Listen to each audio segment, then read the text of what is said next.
नमस्कार दोस्तों, Gurukul of politics पर आपका स्वागत है। मैं हूं आपका दोस्त धर्मेंद्र कंवारी और आज हमारे साथ हैं भाई पवन टोकस। भाई पवन टोकस का एक इंटरव्यू मैंने उस समय किया था जब मैं हरी भूमि में होता था और यहाँ से ऑस्ट्रेलिया जाने की इनकी जो जर्नी थी उसके बारे में हमने बातचीत की थी। लेकिन आज पवन टोकस भाई फिर से रोहतक में हैं। ये वासिंदे वैसे ऑस्ट्रेलिया के हैं, लेकिन अभी ये पाकिस्तान की यात्रा पे गए थे और पाकिस्तान के बहुत सारे तजुर्बे लेके आए हैं। तो पवन टोकस भाई से पूछेंगे पाकिस्तान की अनोखी बातें। पवन भाई, आपका गुरुकुल ऑफ पॉलिटिक्स पे स्वागत है। बहुत बहुत धन्यवाद धर्मेंद्र भाई, आपका और आपके गुरुकुल ऑफ पॉलिटिक्स के सारे व्यूअर्स का। और आप अपने आप में इसलिए भी यूनिक हो क्योंकि हरी भूमि में जिन जिन लोगों के इंटरव्यू किए जी, उनके गुरुकुल ऑफ पॉलिटिक्स पे रिपीट नहीं किया कोई भी आदमी। अच्छा, तो आप पहले हो। चलो, मतलब मेरी शुभकामनाएं है कि आपके और जो बेहतरीन इंटरव्यू हुए हैं वो दोबारा रिपीट हो। अच्छा, बहुत सारे साथियों आपके बारे में जानते नहीं हैं जी, थोड़ा सा बता दो इन दर्शकों को कि आप कहाँ से हो और कहाँ रहते हो। जी, मैं बेसिकली दिल्ली से हूँ। मुनीर का हमारा गांव है। टोकस से तो आधे लोग जानते ही होंगे, स्विमर वो गाँव रहा है और आम एक मध्यम वर्गीय परिवार में पला बड़ा। और उसके बाद किस्मत अच्छी थी, मौका मिला, मेरे को अच्छी नौकरियां भी यहाँ पे मिलती रही। मैं आईटी डिपार्टमेंट में काम करता हूँ, तो यहाँ भी मैं बहुत बड़ी बड़ी कंपनियों में काम करता रहा। उन कंपनियों ने अलग अलग जगह टच टाइम पे मुझे विदेशों में भी भेजा। तो ये वीज़ा मेरे पास था, मैंने ऐसे अप्लाई किया ऑस्ट्रेलिया का, मिल गया। और उसके बाद 2014 में मिला था। उसके बाद मैं जाने का मन ही नहीं हुआ, यहाँ जॉब अच्छी चल रही थी। फिर 2017 में मैंने सोचा कि जाया जाए और वहाँ गया तो मतलब किस्मत ऐसी रही कि 15 दिन के अंदर मेरी जॉब हो गई। मतलब स्ट्रगल नाम की चीज़ देखी ही नहीं मैंने। तो शायद वो स्ट्रगल में पहले कर चुका था, वो पढ़ाई और यही कर लिया ना। हाँ, तो उसके बाद फिर बस वहीं पे उसी कंपनी में नौकरी कर रहा हूँ। बहुत पीसफुल लाइफ है, बीवी, 2 छोटे बच्चे, वर्क फ्रॉम होम पिछले 4 साल से घर से काम कर रहा हूँ, बच्चे संभालता हूँ, आधा हाउस हस्बैंड बन चुका हूँ और घर से नौकरी करता हूँ। और ऑस्ट्रेलियन सिटीजनशिप मुझे पूरी फैमिली को ही 2 साल पहले मिल गई थी। अच्छा, अब बात करते हैं कि अपना पाकिस्तान जाने की। जी, अब मुझे तसल्ली से ये बताओ कि आपका पाकिस्तान जाना कैसे हुआ और आप वहाँ कैसे पहुँच गए, ऑस्ट्रेलिया से पाकिस्तान। हाँ धर्मेंद्र भाई, मैं जैसे कि आप जानते हैं, मैं हरियाणवी इन सब चीज़ों में बहुत ज़्यादा इन्वॉल्व रहा। हरियाणवी कल्चर के ऊपर और इन सब चीज़ों के अंदर मेरे को बहुत ज़्यादा रिसर्च करने का शौक था। उसमें और भी बहुत सारे, मतलब मेरी जितनी भी शिनाख्त है, मेरी जितनी पहचान है, मैं हरियाणवी भी हूँ, दिल्ली का हूँ तो भी हरियाणवी, क्योंकि दिल्ली हरियाणा की बहू है। मतलब ये क्लैरिफिकेशन बहुत सारे लोगों को नहीं पता होता है। दिल्ली हरियाणा है, तो हरियाणवी हूँ। मैं एक भारतीय भी हूँ, मैं एक जाट भी हूँ। तो मुझे लगता था कि इन सब चीज़ों के अपनी जड़ों को पहचानने के लिए जो कहावत है कि जिन्हें लाहौर नहीं देखा जमे ही नहीं, वो मेरे ऊपर लागू होती थी। और मेरी तरह भाई आपका भी करता है, सबका करता था। पर वही एक बहुत सारे संशय होते हैं, कुछ अनकहे डर, कुछ कहे डर, और बहुत सारे पहली बार कदम उठाना, मैं वाकई में बताता हूँ, पहली बार कदम उठाना आसान नहीं था पाकिस्तान के लिए।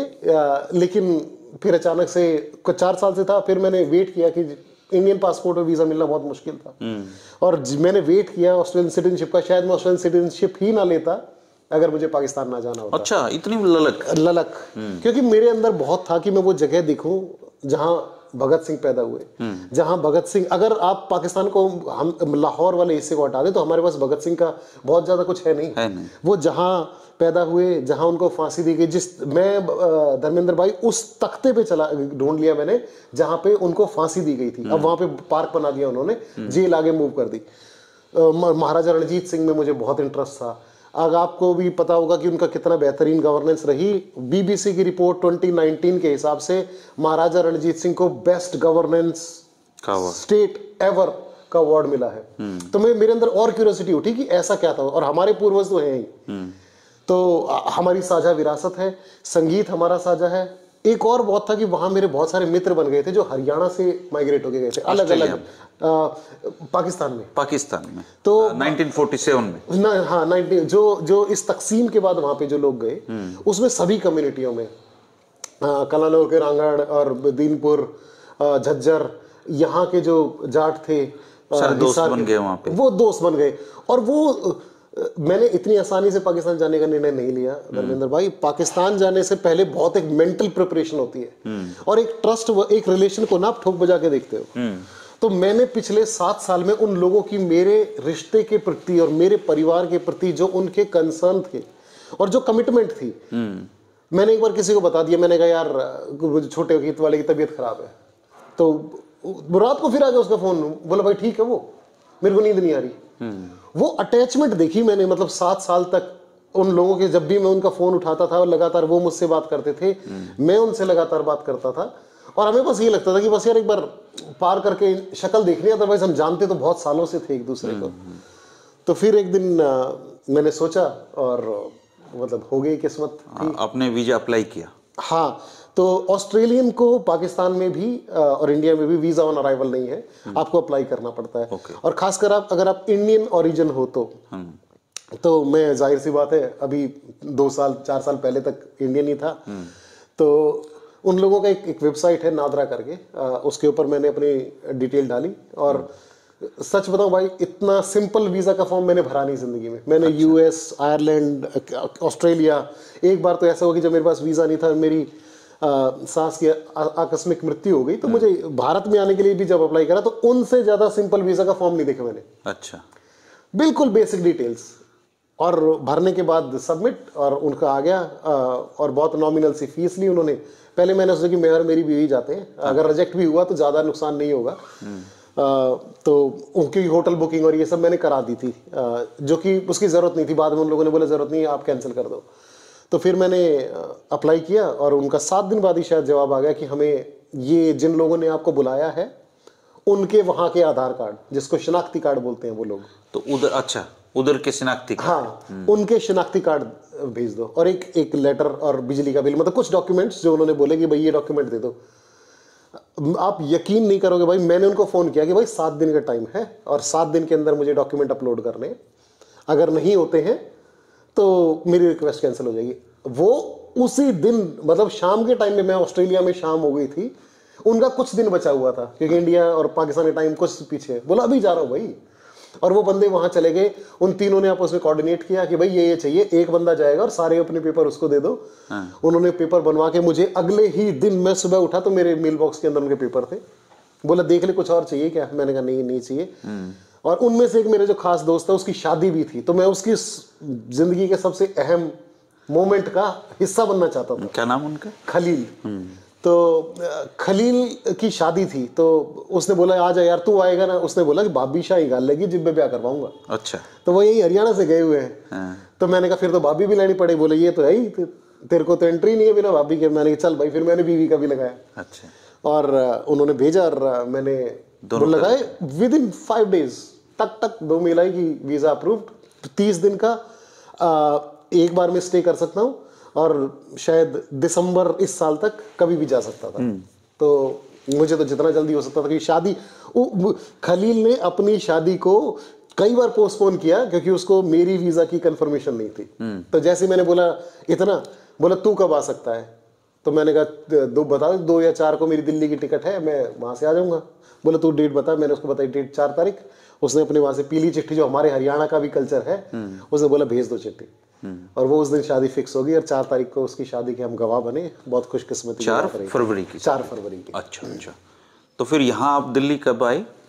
दिल्ली में आया 22 जनवरी को। 22 जनवरी को। और फिर कैसे जाना हुआ यहाँ से आपका? हाँ, और मैं एक वो भी था कि मुझे, क्योंकि बच्चों को छोड़ना था किसके पास, मतलब ऑस्ट्रेलिया में अकेले छोड़ नहीं सकता था। और फिर दिल्ली में मेरे को ये था कि मैं दिल्ली में या गुड़गांव में अपने ससुराल में छोड़ दूंगा। मेरे ससुर जी भी, जैसे बताया कि सास की मृत्यु के बाद वो थोड़े अकेले, तो बच्चों के साथ उनका मन बहलेगा और हमारा भी बच्चों से थोड़ा पीछा छूटेगा और हम चले जाएंगे, मजे करके आएंगे। तो हम भी खुश थे, बच्चे भी सोच रहे थे कि चले जाएंगे, खूब गेम बजाएंगे। तो हमने उनको दिल्ली छोड़ा। यहाँ से हमने ट्रेन ली शताब्दी, अमृतसर। और अमृतसर के बाद वहां से वाघा जो बॉर्डर है वो करीबन 30 किलोमीटर है।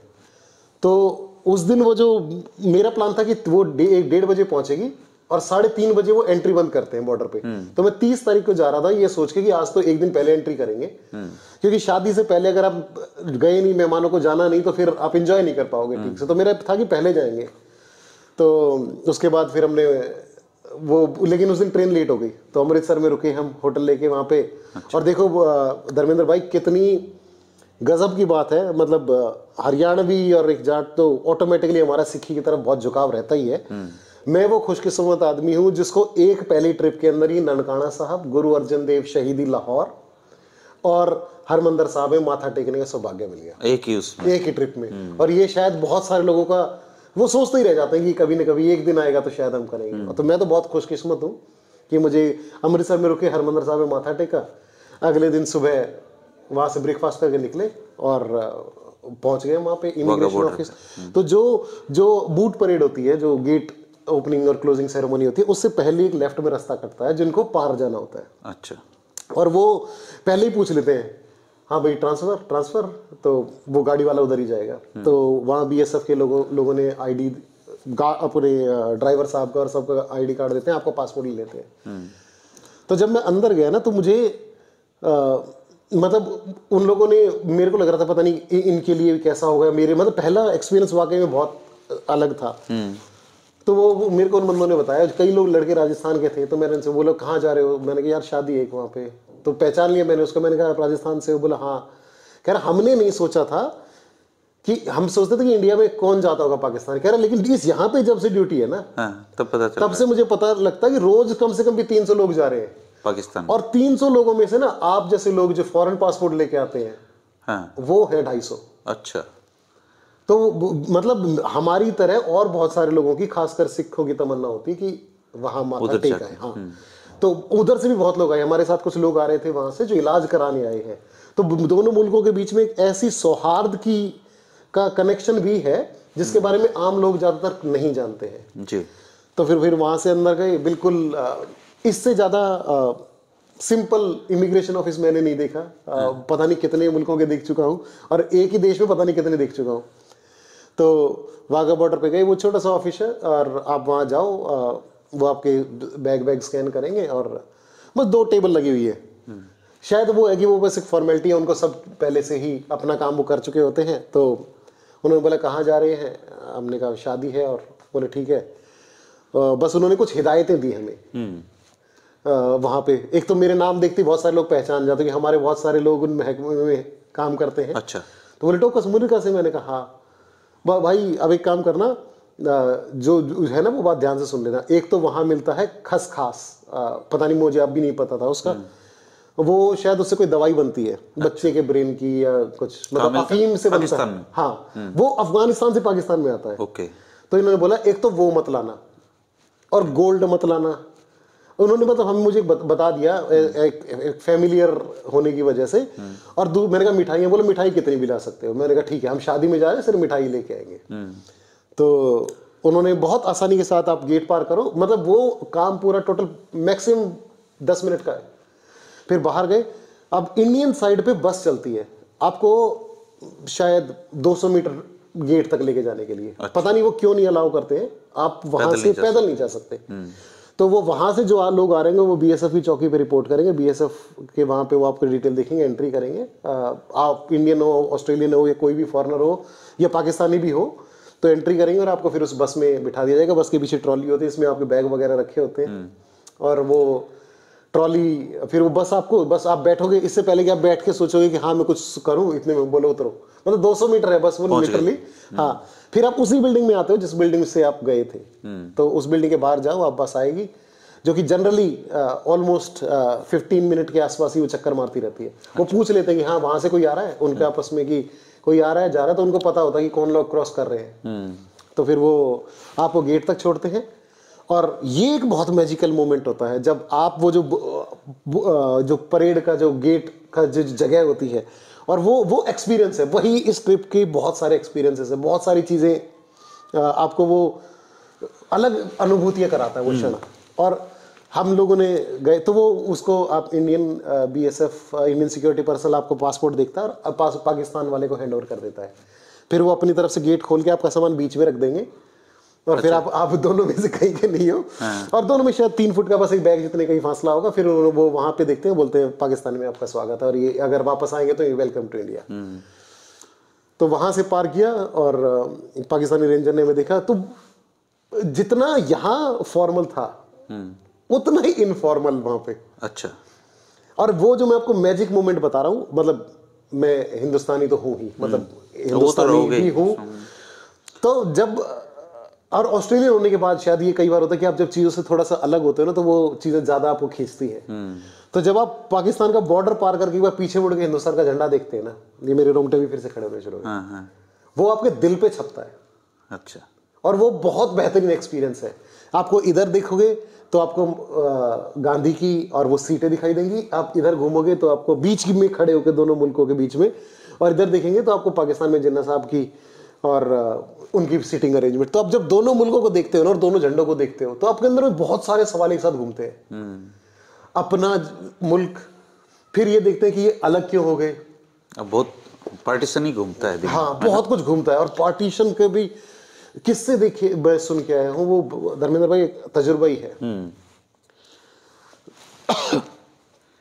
फिर उसके बाद हमारी एक और वहां पे अफसर बैठे हुए थे पाकिस्तान के। मैंने कहा जाना है, मतलब इंडिया में तो क्या आप एक क्यू में चले गए, वो क्यू ही आपको उस जगह पे लेके जाएगी, नेविगेट करेगी जहां आपको जाना है। पाकिस्तान में बड़ा इनफॉर्मल था। घुस गए। तो फिर हम जा रहे हैं आगे, बोले अरे वहां उन साहब से करा लो। मैंने कहा अच्छा, वहां भी वो बैठे हुए पेड़ के नीचे धूप सेक रहे हैं। तो मैंने कहा सर दिख नहीं रहे आप तो। बोले कोई बात नहीं, आ जाओ। तो अरे ऑस्ट्रेलियन? हाँ। मैंने कहा यार यहाँ से क्यों आए? मैंने कहा सर ये बहुत सस्ता पड़ता है, अगर मैं वहां से पाकिस्तानी टिकट लेता हूँ तो बहुत घूम के आती है और बहुत थका देती है। यहाँ मैं आराम करते करते आया हूँ। कह रहा हाँ यार, आराम का तो रास्ता है, रोड के तो अपने मजे हैं। तो बातें इधर उधर की करने लगे। देखिए फिर बोले जाओ। मैंने कहा आप कहाँ जाओ? कह रहे वो रास्ते से हट के उनका एक्साइज ऑफिस है, कह रहे वहां चले जाओ। तो मैंने कहा वो तो इतना अलग बना रखा है, अगर कोई सीधा चला गया तो कह रहा है ऐसे कोई नहीं जाता। मतलब कोई, हाँ, जगह जगह पे, जैसे मेरे दिमाग में था कि जगह जगह पे एक गनमैन खड़ा होगा, नो इधर उधर कोई वो नहीं उनका।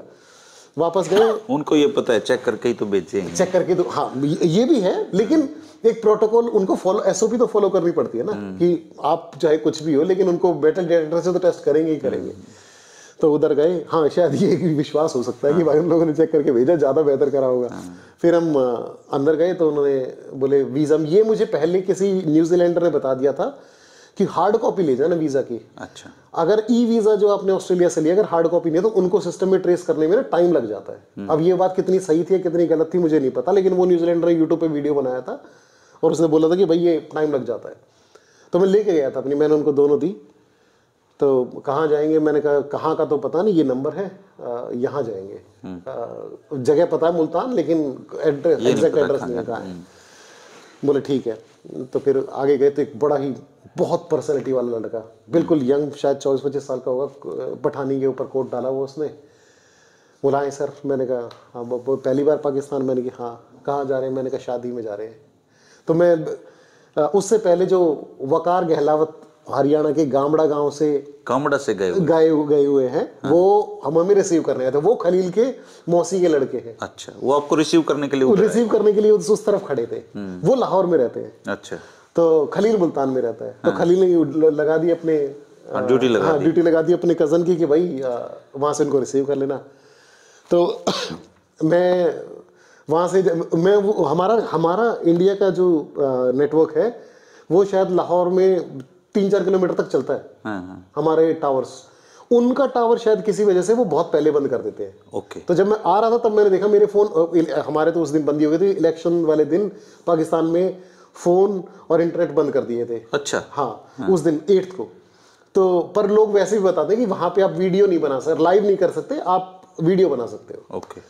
तो वहां से हम निकले। फिर एक और उसका तजुर्बा है, वहां पे एक आई लव पाकिस्तान लिखा हुआ था। हाँ। तो मुझे वो रेंजर ने, और उनकी हाइट बहुत अच्छी है उनकी, लंबे लोग हैं वो। तो बोले कि मैंने कहाँ जा रहे हो? मैंने कहा वहाँ जा रहे हैं। अच्छा, ऑस्ट्रेलियन? मुझे भी जाना है। मैंने कहा वहाँ फोटो खींच ले। कह रहा क्या वहाँ इतनी धुंध में कहाँ फोटो खींचोगे? मैंने नहीं यार खींच लेने दे। कह रहा नहीं, अलाउड नहीं है। मैंने कहा ठीक है, फिर ये नहीं बताऊंगा ऑस्ट्रेलिया कैसे जाना है। तो बोला ठीक है खींच लो, फिर बता देना कैसे जाना है। तो वो भी मजाक के मूड में रहा होगा। फिर मैं वहाँ पे गया और हमने फ़ोटो खींचा वहाँ पे, और मैंने उसको आके बोला कैसे जा सकते हैं। मैंने कहा यार आपका कितने साल के हो, आपकी ये वेबसाइट है, आप देख लो, और बहुत सारे तरीके और बहुत सारे मुल्क हैं, तो आप कहीं पे भी अपनी स्किल और काबिलियत के दम पे जा सकते हो। तो वहाँ से हम गए, तो मैं वो जो बता रहा था, तो वो मेरे से बात कर रहे हैं कि आप अपना नंबर दो, कहाँ जाओगे। तो मैंने कहा इनके पास जाऊँगा, इन 2 आदमियों के जो है मेरे हैं। तो उन्होंने नंबर लिखे। तो उसी दौरान मैंने हरियाणवी में अपने दोस्त वकार को मैसेज भेजा कि वकार हरियाणवी बोलता है? हरियाणवी बोलता है, हमसे भी ज़्यादा। अच्छा। तो मैंने कि भाई मैंने कहा यार हाड़े थोड़ा देर लगेगी, ई वे बस पार हो गया ना फिर बाहर पहुंचूँ, न्यू ना मेरे कितनी आगे जाना है, क्योंकि वहां से मेरे को नहीं पता कितने स्टेप्स और हैं। तो फिर वो उस बंदे ने मेरे को मतलब मेरे ना, क्योंकि कल्चरल चीजें समझी मैंने, तो वो उस बंदे ने मेरे को बोला, फिर वहां से उसका जवाब है, बोले कोई ना वेट कर रहे हैं। मैंने वो प्ले कर दिया, क्योंकि नेट थोड़ा स्लो था, तो आके वॉइस कॉल नहीं हो रही थी, उसके सामने वॉइस कॉल नहीं कर सकता था, तो मैं वॉइस का आया, तो मैंने प्ले कर दिया। उसने बोला आजा वेट कर रहे, तो बोला ये जाट है। मैंने कहा कह रहा जाओ फिर। तो मैंने कि आपको कैसे पता? कह रहा ये जो हरियाणा से आए हुए ना, वही इस लैंग्वेज को बोलते हैं, वो खुद को जाट कहते हैं, बाकी सब अपने आप को जट कहते हैं। अच्छा। और ये सेम होते हुए भी डिफरेंशिएशन है उनमें। हरियाणा वाले खुद को ही जाट मानते, दूसरे को डिस्कार्ड कर देते हैं। और वो कहते हैं ये कैसे मुसलमान आ गए, जो पीली चिट्ठी आती है, पाटड़े पे चढ़े हैं, थाली घुमावे हैं, बांधे हैं, वो क्यों हरियाणा कल्चर ले गए। तो वो कह रहे बहुत दिनों तक तो वे लोग हैरानी से देखते थे ऐ कि वे मुसलमान। तो उनका फिर वहां से बाहर निकला। फिर मैंने उससे कहा, मैंने कि हाँ यार वहां जाना। तो बोले वो जो गार्ड खड़ा है उसके पास फोन है, अगर ना मिले तो पाकिस्तान में कहीं भी फोन कर सकता, उसको बोल देना कि मैंने बोला है, और वो फोन करके बुला देगा आपके जो भी होस्ट है। मैंने कहा ठीक है। तो मैंने उनको सेल्फी भेजी दी थी कि ये है, हम पहचान ले।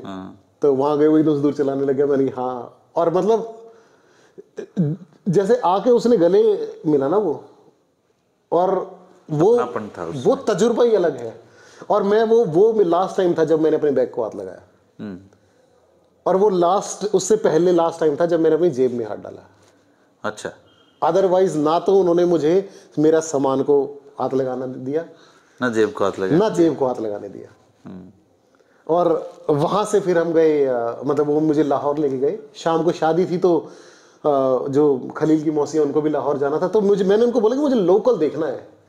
मैं मतलब यहाँ के मेरे को वीआईपी ट्रीटमेंट, और पाकिस्तान में जैसे ही आप फॉरेनर बताते हो ना, तो आपको प्रोटोकॉल मिलता है, और बहुत तरीके से आपको अलग तरीके से ट्रीट करते हैं लोग, सिक्योरिटी पर्सनल भी सभी जगह पे। मैंने कहा मुझे वो नहीं चाहिए, मैं दिखने में ऐसे ही हूँ, और हम ऐसी भाषा बोलते हैं। वो हरियाणी बोलते थे, हम भी हरियाणी बोलते, तो लोगों को मतलब लाहौर के अंदर इतनी हरियाणवी है। अच्छा। कि आपको कहीं भी कोई आदमी, अगर आप हरियाणवी बोले, कोई नहीं दिखे ये कैसे बोल रहा है, मतलब हर आदमी को पता है हरियाणा है, और अच्छा। सब बोलते हैं और सब समझते हैं, खूब हरियाणवी लोग हैं। हाँ, खूब है। एक तो गली भी है वहाँ हरियाणा की स्पेशली, जिसके गली के बारे में माना जाता है कि यहाँ कोई बदमाश घुस नहीं सकता। मैं बताऊंगा कहानी यहाँ के हरियाणा के लोगों ने वहां जाके क्या क्या कैसे अपनी पोजीशन बनाई, कैसे नई जगह के अंदर जाना। धर्मेंद्र भाई मजाक नहीं होता। फिर वो बताइए, कैरी करिए आगे। हाँ, तो फिर हम उनके घर चले गए। ये मुझे ऑस्ट्रेलिया से आने के बाद ज्यादा महसूस होता है कि जो हमारा का आर्किटेक्चर है ना, जो हमारी बिल्डिंग है, उसको कोई विदेश छू नहीं सकता। अच्छा। पाकिस्तान की गलियों में जो कि वो अच्छी कॉलोनी में रहते हैं, इंडिया में भी, क्योंकि ईंटों से बनती है, और हम अपने घर के अंदर ना बहुत कुछ लगाते हैं। उन्होंने हेरिटेज को बचा रखा है। वेस्टर्न कल्चर के अंदर क्या होता है कि आपने जिप रॉक लगाई, छत लगाई, सर छुपाने के लिए छत है ना, काफी है। मतलब बहुत ज्यादा वो उसके अंदर इन्वेस्ट नहीं करते, क्योंकि उनको पता कि लाइफ बहुत शॉर्ट है, और वो मजे ले। हमारा कल्चरल बहुत फर्क है। हमारे यहाँ पे तो खटका भी ऐसा बनाएंगे कि जो रिपेयर हो सके, रिप्लेस नहीं करेंगे। ठीक बात है। बिजली का स्विच या कोई भी चीज, हम इंडियन वो प्रेफर करते हैं जो रिपेयर हो जाए, डिस्कार्ड। तो गाड़ी भी वो खरीदते हैं जो रीसेल हो जाए। तो उनका सिस्टम अलग है, अलग मुल्क का अलग तरीके से चलता है। तो पाकिस्तान में फिर उनके घर गए। मतलब मैंने शायद धर्मेंद्र भाई ठीक से याद आ रहा तो शायद 20 साल बाद खीस खाया। अच्छा, उनके भैंस प्यारी हो गई उनके घर में खीस। और हमने उनको पहले बता दिया कि वो बोले क्या खाते हो, तो मैंने कहा हम यही सब खाते, घास फूस। तो बोले ठीक है। तो उन्होंने जो भी डिशेस थे वो बना दी। तो कसूरी मेथी आपने सुनी होगी। हाँ। तो उनके खेत कसूर के पास है, तो वहां से वो ओरिजिनल कच्ची कसूरी मेथी लेके आए। तो मैं मतलब बता नहीं सकता खुशबू थी उसमें। एक तो हमारे यहाँ तो बिल्कुल चूरा करके थोड़ी सी डालते हैं। जब रॉ को आप सब्जी बनाते हो ना, तो ढक्कन खोलते ही, मतलब मेरी तो फेवरेट सब्जी है मेथी की वो और जो बनी थी ना वो, और पता नहीं क्या है, उनकी तो चाय में भी इतनी मोटी मलाई आती है। अच्छा। मतलब वहां इंडस्ट्रियलाइजेशन ने अभी तक ग्रामीण जनजीवन को उतना अस्त व्यस्त नहीं करा जितना अपने यहाँ कर दिया, जितना हमारे यहाँ कर दिया। मतलब कम से कम जो जगह मैंने देखी, मैं हो सकता है बहुत जगह पे गया हूँ, वहाँ पे अलग आप प्रॉपर लाहौर में थे उस दिन? उस दिन प्रॉपर लाहौर में था मैं। अच्छा। तो और बहुत पॉश कॉलोनी, मतलब हर मिनिमम साइज उसमें घर का वो एक कैनाल था। अच्छा। तो पता नहीं शायद अमीर लोग रहे होंगे हाँ, वो वहाँ के। तो और वहाँ पे जब आप खड़े होकर देखते हो तो हर घर बेहतरीन, पुराने हैं सारे? हाँ पुराने बने हुए, मतलब शायद उनकी डीएलएफ रही होगी वो। Okay okay. तो फिर हम उनके बाहर देखा, बहुत देर तक तो हम यही समझते रहे यार आ भी गए क्या। क्योंकि कार में सब हरियाणवी बोल रहे हैं, घर में उसकी माँ, बस एक ही था कि सलाम वालेकुम वालेकुम अस्सलाम, और वो लेकिन वो हमारी भावनाओं का सम्मान करते, माइग्रेटेड थे जो हाँ हाँ हाँ। अच्छा। वो हमारी भावनाओं का सम्मान करते हुए, जैसे ही हम उनको वो करते सलाम वालेकुम, वो करते हाँ सलाम वालेकुम राम राम। अच्छा। वो हमारे को जरूर हमारी चीज को, हमने कहा हम इतने ज्यादा फेनेटिक नहीं है, पर आप सम्मान दे रहे हो उसका दिल से शुक्रिया। तो उनके घर पे गए, खाना वाना खाया, सब घर के लोग हमारे जैसे, बिल्कुल सेम माहौल। शाम को हम उनके साथ ही बस स्टैंड के लिए निकल दिए। मैंने बोला लोकल देखना तो हमें बस करा दो, टैक्सी वैक्सी नहीं चाहिए, बस करा दो।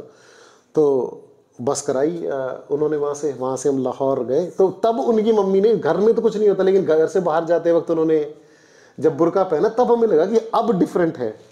अदरवाइज आप घर के अंदर रहते हो तो पता ही नहीं चलता। वो अपनी जिस तरीके से वैल्यूज को, अपनी बोली को, अपने खाने को आज तक करे हुए हैं, अब इमेजिन ही नहीं कर सकते। एक और बहुत इंटरेस्टिंग बात, खासकर हमारे लोगों के लिए मैसेज है। मैं 8 दिन के अंदर सभी बिरादरियों घर में गया, और बहुत दूर दूर के लोग मुझसे मिले। ऐसे भी लोग थे जो 400 किलोमीटर से आए, और ठंड थी उस दिन, अच्छी खासी ठंड थी। ना तो मेरे को मेरे को किस, जैसे हमारे यहाँ पे स्टेटस सिंबल होगा ना, तो एक भी घर में, एक घर था शौकीन, यहीं के शौकीनदा थे वो, शायद दीनपुर के, उनके पास ना तो कोई हुक्का पीता है, अच्छा, ना कोई पान खा रहा था, ना कोई गुटखा खा रहा था। ये यहाँ से हरियाणा की पब्लिक को बता रहा हूँ मैं, कल्चरली वो कितने डिफरेंट है। और ना किसी ने बीड़ी सिगरेट पी। अच्छा। और हमारे यहाँ पे तो 4 आदमी बैठती है आजकल, फोटो खिंचाते, जो शो मैंने हुक्का छोड़ा इसलिए कि हर कोई पीने लग गया था। हाँ, तो बहुत फर्क है। और यार ये सारे युवा अगर हुक्का पियेंगे तो अल्टीमेटली फेफड़ों को तो नुकसान करता ही है। बिल्कुल। तो वहाँ मैंने देखा, मतलब वो शुद्ध खा रहे थे। उनका एक्चुअल में शहर में रहते, लेकिन उनका ओरिजिनल गांव जो जमीन अलॉट हुई थी वो वहाँ से 5-6 किलोमीटर दूर है। तो वहाँ से रोज उनका खाना आता है, और जो भी उनको सामान सब्जी वगैरह चाहिए होती है वो अपने खेत में उगाते हैं, वहाँ से लेके आते हैं। तो शाम को हमें बस में बिठाया, और उनकी बसें भी बड़ी क्लासिक लगी मुझे तो। और वो शायद लाहौर से मुल्तान 380 के आसपास का किलोमीटर है, लेकिन बस कहती है 3 घंटे 40 मिनट मैक्सिमम में पहुंचा देगी। फैसल मूवर थी, हमारी फैसल मूवर थी। ऐसी बड़ी बसें हैं जिसमें वाईफाई है, हर सीट के पीछे स्क्रीन है। यहाँ पे भी अब मैंने सवारी बस देखी नहीं है। तो मैं उसको ऑस्ट्रेलिया से कंपेयर कर रहा था कि वो ऑस्ट्रेलिया में अभी वो फैसिलिटीज नहीं देते, वो इतनी लंबी बस में नहीं चलते हैं। अच्छा। क्योंकि वो ट्रेन है या अल्टरनेट उनके पास कैरियर है, लेकिन वो एक अच्छी खासी बस थी।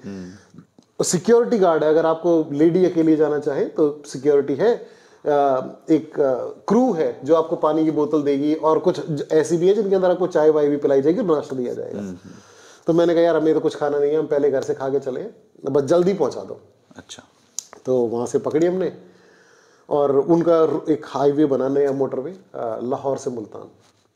बस उसके ऊपर जब बस चढ़ती है तो फिर हवा से ही बातें करती है।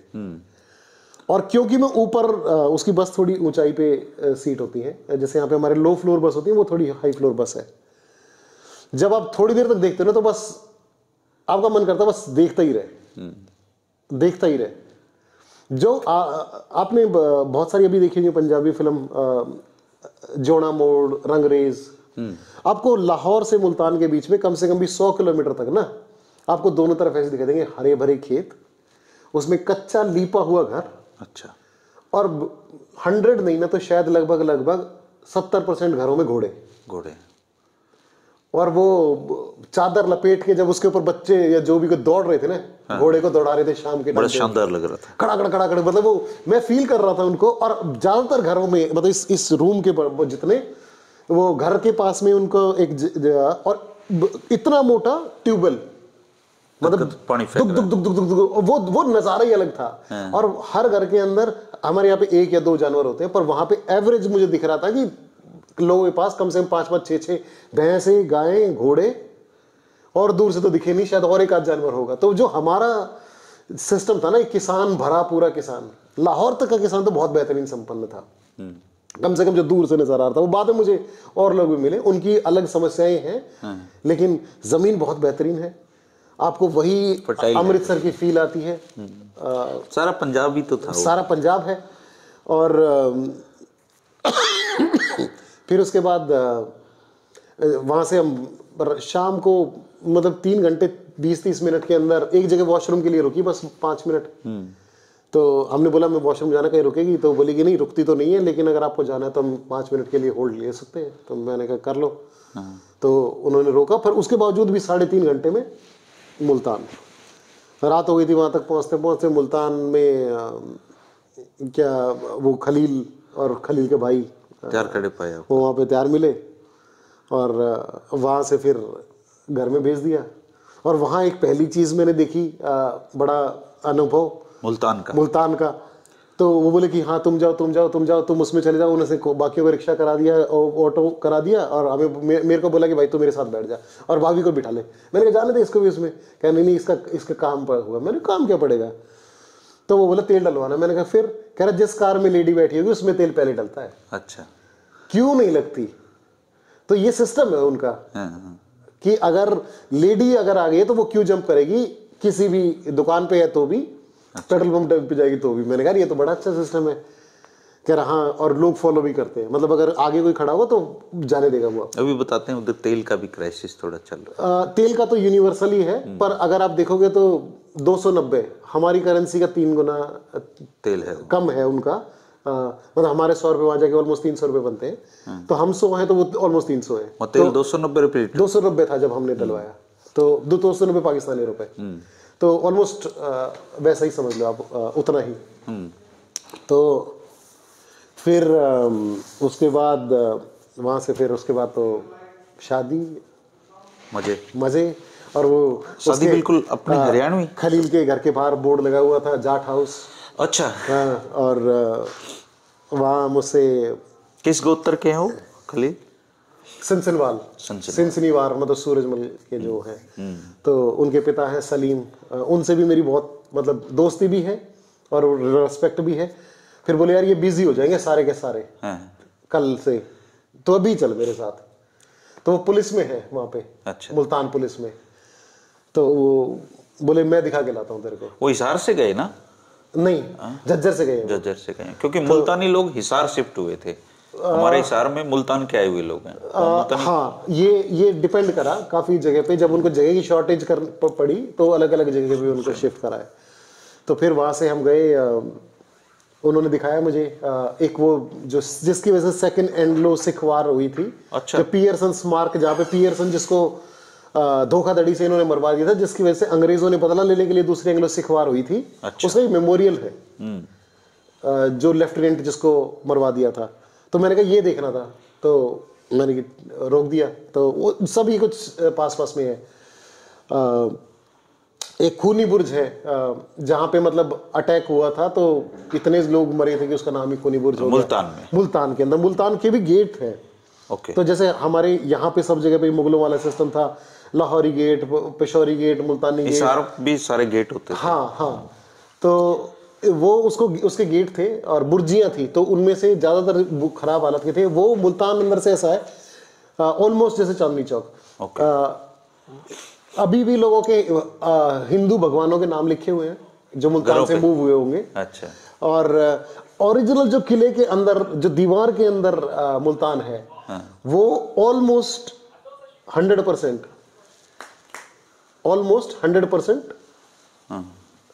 रोहतक के लोगों का है। आप किले के अंदर तो दिल ठोक के हरियाणवी बोल सकते हो, किले के बाहर तो हो सकता है आपको फिर भी कोई मुल्तानी मिले। जो ओरिजिनल किला है उसके अंदर तो 100% रोहतक के लोग। रोहतकी। अच्छा। तो वो बोले चल तेरे को दिखा के लाता हूं, दिन में यहाँ पे पैर रखने की जगह नहीं होती और अब देखते हैं। तो दिखाई गलियां पतली पतली, जो हमारा चांदनी चौक है, तो वो सब दिखाई। यहाँ से जो लोग माइग्रेटेड हुए उस मोहल्ले में रहते वो उसको, हाँ, और गाँव में भी गए। अच्छा, लेकिन जो यहाँ शहर में रहते थे और डायलॉग मारने, मतलब जो हरियाणा का आदमी बैठा होता है, जो शुगर लगता है, जो आपको पॉइंट मारते हैं, वो वैसे पॉइंट मारते हैं दुकानदार भी। कि दुकानदारी चाहे खराब हो जाए, उनको अपनी बात जरूर चिपकानी है आपको। तो फिर वहां से हम गए, रात को दिखे शाहरुख आलम है, बहाउद्दीन जकारिया का मजार है। तो सूफी थे ये लोग। और उनकी भी इंटरेस्टिंग कहानी है, वो लंबी है, फिर मैं आपको बताऊंगा, लेकिन वो ऑफलाइन। तो वो दिखा, और मुल्तान के आसपास का पूरा शहर, और रिवर के ऊपर जो पुल बना रखा है वो, तो किले के ऊपर जाने के बाद बड़ा सुंदर नज़ारा दिखता है। तो वो सब देख के, और फिर हम रात को वापस आए। तो खाना वाना खा चुके थे अपना, आराम से सो गए। अगले दिन 31 को, हाँ, अगले दिन फिर हम उनके पास किसी और दोस्त के पास चले गए थे। ओके। तो अगले दिन क्योंकि उसकी शादी थी, तो उसने बोला कि चलो कपड़े लेने चलते हैं। मैंने कहा चलो। तो उस दिन जो मुल्तान देखा, वो मुल्तान उस मुल्तान से बिल्कुल डिफरेंट था जो हमने देखा। वो भीड़ भाड़ वाला मुल्तान, वो south x Multan, high tech बिल्कुल एकदम।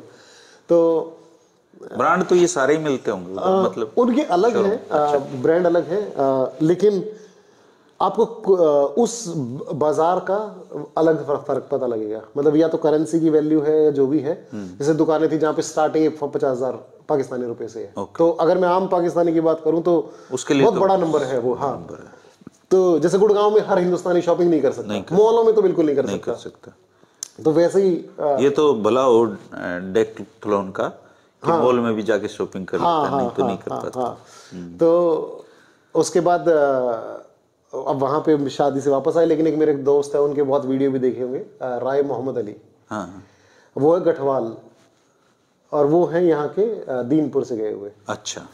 तो उनको, मतलब वो मेरे मेन वो थे कि जिनसे मुझे मिला कि जाट हिस्ट्री के बारे में बहुत मालूमात है उनको। उनसे मिले आप वहाँ पे? हाँ, मिला। मैं उनके घर पे रहा 2 दिन। अच्छा। हाँ, क्योंकि राय मोहम्मद अली से मेरा अलग ही किस्म का प्यार है। मतलब वीडियो ब्लॉगर हैं वो बेसिकली? नहीं, वो पंचायती आदमी है। अच्छा। लेकिन मैंने उनसे मतलब उन्होंने बहुत वीडियो भी बनाई है पंचायतों में जाके, अलग अलग जगह के अंदर। सही बात बोलते हैं, लोग उनकी वीडियो बहुत पसंद करते हैं। तो अगर आप डालोगे पाकिस्तान जाट संसद या पाकिस्तान जाट, तो उसमें राय मोहम्मद अली 99% पहली 5 वीडियो में मोहम्मद अली होगा। तो उसके पास बहुत मेरे को चुल्ल थी कि मुझे जल्दी से जल्दी उसके पास जाना। तो खाली बोला कि यहाँ पे मैं तेरे को टाइम नहीं दे पाऊंगा, तो एक काम कर, वो इनके मामा लगते हैं। अच्छा। तो बोला तो मामा के पास जा। तो मामा आ गए, और मामा तो जो आए, मामी मतलब राय मोहम्मद अली की हमारी भाभी, उन्होंने तो मतलब आप इमेजिन नहीं कर सकते, आप एक दूसरे देश के अंदर हो, हम घर में घुसे, ए भाई तड़की के बैठा रखे तने किन्नू थोड़ी हो करे। मतलब एक अपने घर के अंदर जाने के बाद आपको जो आपकी माँ डांटती है ना, और आवाज बिल्कुल सेम, सब कुछ सेम है। थोड़ी देर तक उनको देखते ही रह गया। मैंने कि यार ये क्या है, हरियाणा ये क्या? मैंने क्या है, कहाँ आ गया भाई पवन, चेक कर गूगल लोकेशन, कहाँ है तू? बोले चल जल्दी से ठाले अपना बैग बूग। और मेरी बीवी को भी धमका दे, बढ़िया था अपना सामान। और वो मेरी वाइफ की एज की होंगी, लेकिन उनके अंदर उनसे प्यार रुक नहीं रहा। बोली छोरे छोड़ कर 1 साल के ना, चलो जल्दी। तो उन्होंने बिठाया और हम उनके घर पहुंचे। उनके घर में पहुंचने के बाद जो तसल्ली मिली, एक तो वो गांव है, मतलब है तो वो हाईवे बाईपास के पास ही, जुम्मा वाला गांव है वो। और उस जुम्मा वाला गांव के अंदर बहुत सारे मिक्स लोग बैठे हैं, अलग अलग गांव से, अलग अलग गोत्रों के। और बेसिकली वहाँ पे ज़्यादातर पॉपुलेशन जाट है। जुम्मा वाला कोई आदमी था जिसकी गांव जुम्मा था, जिसकी ज़मीन थी वो, तो जुम्मा नाम था, लेकिन वो हिंदू था। अच्छा। जुम्मा और छोटू करके 2 आदमी थे जिनकी जमीन इन लोगों को अलॉट हुई बाद में। तो वो मोहम्मद अली के पास ये जानकारी होती है, तो उसने बताई मुझे कि भाई ऐसे ऐसे आए थे हम। तो मैंने कहा अच्छा। तो फिर वो एक होता कि आप अपने घर में जाओ तो कैसे कोई आपको वेलकम करेगा, आओ जी बैठो। कोई वो नहीं हो, हाथ पकड़े आ जाते ने दिखाऊं आलू बो रखे हैं। घर के पीछे खेत था, खेत दिखा, देख वही मैंने यो न्यार बोया है, इसलिए काट देंगे ना फिर, मतलब एक किसान वो आपसे ये बातें नहीं करेगा। कहते हैं कि गांव के लोग तो शहरियों को अपने खेत दिखाते हैं, हाँ, शहर के लोग गांव वालों को अपने कोठियां दिखाते हैं। हाँ। और दोनों का किसी में इंटरेस्ट नहीं होता, किसी में इंटरेस्ट नहीं होता है। तो उसने सीधा घर में ले गया और बोला भाई शादी में वो मतलब हमें नॉन वेज ज्यादा पक रहा था, बोला क्या खाओगे वो बताओ। तो मैंने कहा यार हम तो ये कढ़ी, आलू मेथी, आलू गाजर। बोला ठीक है। और उसके बाद बोला अब गांव घुमाऊंगा तेरे को। और भाई उसने गांव दिखाया आसपास, और बहुत मतलब बढ़िया काम। हर बंदा आपको इंडिया से है, और यार तुम तो आते ना, मारते मिलने तुम तो भूल गए। मतलब वो ऐसे उलाना देते हैं जैसे आपने उनको सच में पराया कर दिया, और वो उस चीज को महसूस करते हैं। और मिलते ही आपको अपना तारुफ, अपनी इंट्रोडक्शन वो ये नहीं कराएगा मैं हूँ भाई फलाना फलाना, है ना, अरे मैं हूँ फलाना सांगवान, गांव फलाना। अच्छा, वो उनका रेफरेंस इंडिया आएगा। तो इंडिया में भी हरियाणा में कहाँ से थे? हरियाणा में कहाँ से थे भैया? मुंडाल के। हाँ, मुंडाल के बहुत मिले। अच्छा, मेरी ससुराल के। हाँ, मुंडाल के बहुत है। तो काफी लोग मिले। मतलब अब तो मेरे को दिमाग में जोर डाल के सोचना पड़ रहा है, लेकिन अब वीडियो कॉल करते मैं उनको वापस आके बात नहीं कर पा रहा। मैंने कहा भाई थोड़ा इंडिया में अब टाइम देना पड़ेगा। लेकिन बहुत अटैचमेंट लोगों में भाई, क्या मैंने जो बनाया बोला उनको, शाम तक सब रेडी। और जाओगे नहीं रे अड़े, आज रात ने तुम नैयो की बात करी, आज रात ने बड़े वो करके जाना है, यो दूध पी के चाहिए। फिर मैंने खलील को बोले, मैं कहा भाई मेरा लगे जी, और मैं कहा मैं ना आता। बोले यार मामा ने लिया, ये इस दारा ने कौन डांटेगा, मामा है बहुत शक्ल लगाने वाला आदमी। तो वो मुदली बोला यार हम तो रितु ने छोड़ जा, हम चलते हैं। मगर बोले रितु बोली ना, मेरी वाइफ बोली मैं भी चलूंगी। मगर ठीक है तू भी देख लियो, मेहंदी थी उस दिन, तो मगर मेहंदी में कुछ गाना बजाना होगा तो उसको देख लियो। तो वो आ गई, बाहर उसके थे, तो उसके एक मामा अकरमा रखे थे।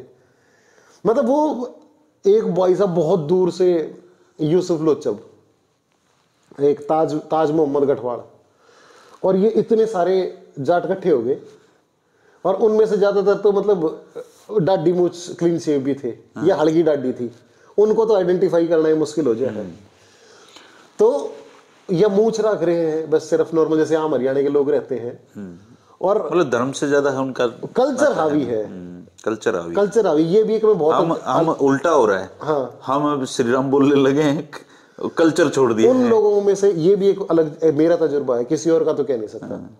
जितने भी लोगों के साथ सब तरह की बात है, तो मैंने जितने भी लोगों के साथ धर्म की बात करी ना, हर आदमी के साथ तो आप कर भी नहीं सकते, लेकिन जिसमें मेरे को लगा ना शायद ये मेरे सवालों का जवाब देने के काबिल है, उसको बहुत बेहतरीन समझती है अपने मजहब की। और उसने सिर्फ ये बोला यार वहां से आने के बाद तो हम यहाँ के भी नहीं रहे, और असली तो धर्म ये कहता है हम कोई नहीं पालन करते। बोला असली तो धर्म ये है, ये जो लोग हैं ये सब, जैसे हमारे यहाँ पे बहुत सारी कंफ्यूजन और भ्रांतियां धर्म से जुड़ी आज की डेट में हो गई है, वैसे उड़े भी हो रही है। धर्म का पता किसी को नहीं पता, चल रहा है ऐसे ही उन लोगों को भी। लेकिन वो लोग अपने मजहब की सही चीज है ना, जो डू द राइट थिंग उसमें करे हैं, कम से कम जितनों को मैं जानता हूँ जी। तो फिर मैं कहा यार अब आओ गांव दिखाओ। तो यो एक बहुत वो है जिसकी मेरे पास वीडियो भी है, और भी पहले डाल रखी होंगी। वो एक मेरे लिए एक अलग वो था। हमने क्या करा, एक गाड़ी खड़ी, एक मोटरसाइकिल खड़ी थी, उसका नंबर था जाट, तो हमने फोटो खींच लिया उसका। तो वो मदली थोड़ा शरारती सा आदमी है, तो किसी का फोन आया, बोला भाई वो कोई बाहर के आ रहे थे, और मेरी वाइफ तो लगती लाहौर ही सी, इलेक्शन का टाइम वैसे। तो बोले कोई बाहर की आ रही थी अफसर नहीं, और उसने मेरी मोटरसाइकिल में फोटो खींच लिया, कुछ प्रॉब्लम है कि भाई बचा। बोला तेरी रिपोर्ट हो रही है।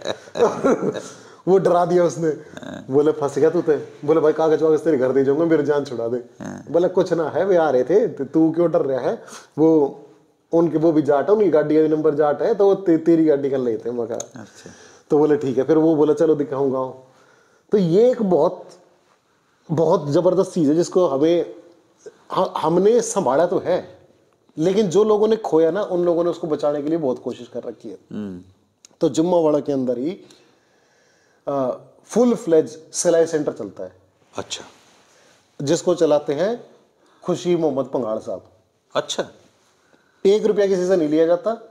टीचर है, मोस्ट बढ़िया वाली सिलाई मशीनें हैं, और सब कुछ जो सेटअप होता है वो सिलाई सेंटर का है। उसके अंदर वीडियो में मेरे को नंबर याद नहीं है, शायद अपना गोत्र भी लगाते हैं पंघाड़? हाँ, वो उनसे पूछोगे तो बता देंगे। अदरवाइज ज्यादातर जो लोग हैं, आप अपना नाम पूरा बताओगे ना तो एकदम आपका हाथ पकड़ लेगा, अरे मैं भी हूँ। अच्छा। तो अदरवाइज उनका सिस्टम कैसा है, ज्यादातर आपका नाम और पिता का नाम। ओके।